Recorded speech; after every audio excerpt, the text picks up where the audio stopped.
అనకాపల్లి జిల్లా రాంబిల్లి మండలం పంచదార్లకొండ. ఇదొక చాలా పవిత్రమైన ప్రాంతం. సుప్రసిద్ధ బౌద్ధ క్షేత్రం ఉంది.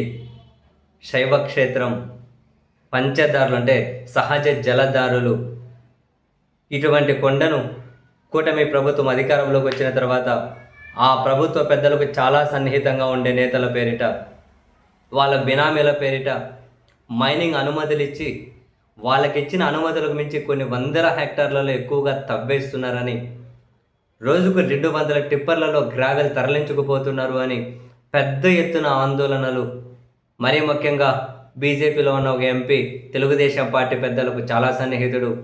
ఆయన వాళ్ళ బినామీల పేర్ల మీద పంచదారుల కొండను మొత్తం తవ్వేసి ఆ నీళ్లను మట్టి చేసేసి పర్యావరణాన్ని ధ్వంసం చేసి అక్కడ ఉన్నటువంటి పవిత్ర క్షేత్రాలకు కూడా ముప్పు వాటిల్లేలా చేస్తూ ఉన్నారని చెప్పి వైఎస్ఆర్ కాంగ్రెస్ పార్టీ నేతృత్వంలో పెద్ద ఎత్తున ఆందోళనలు జరిగాయి.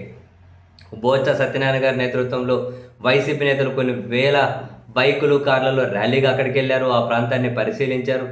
తర్వాత కన్నబాబు గారి నేతృత్వంలో అక్కడ దీక్షలకు కూర్చున్నారు.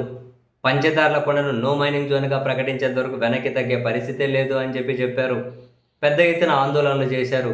చివరికి వైసీపీ బృందం కేంద్రానికి వెళ్ళి ఫిర్యాదు చేసింది. ఢిల్లీలో మంత్రులను కలిశారు. వైసీపీ ఎంపీలు రాజ్యసభలోను లోక్సభలోని ఈ అంశాన్ని ప్రస్తావించారు. నో మైనింగ్ జోన్గా ప్రకటించేంత వరకు మేము ఆగం, ఈ ఉద్యమాన్ని మరింత పెద్ద స్థాయికి తీసుకెళ్తామని చెప్పారు. అండ్ పర్యావరణవేత్తల నుంచి కూడా ప్రభుత్వం మీద ఒత్తిడి కనిపించింది. వెరసి మొత్తం మీద ఫైనల్గా ప్రభుత్వం పంచదార్ల కొండను నో మైనింగ్ జోన్గా ప్రకటించుకుంటూ తాజాగా జీవో జారీ చేసింది. వాస్తవానికి ఇప్పటికే చాలా తవ్వేశారు. మొత్తం పంచదార్ల కొండకు బొడుగును కొట్టినంత పని చేసేశారు అక్రమ మైనింగ్తో. చివరికి ఎట్టకేలకు నో మైనింగ్ జోన్గా ప్రకటించారు. అక్కడ మైనింగ్ మాఫియా నుండి ఆ కొండకు విముక్తి కలిగినట్లుగానే భావించాల్సి ఉంటుంది. ఇప్పటికే చాలా ఒరిగేశారు. నయం ఇప్పటికైనా కాపాడబడింది, సంతోషమేగా.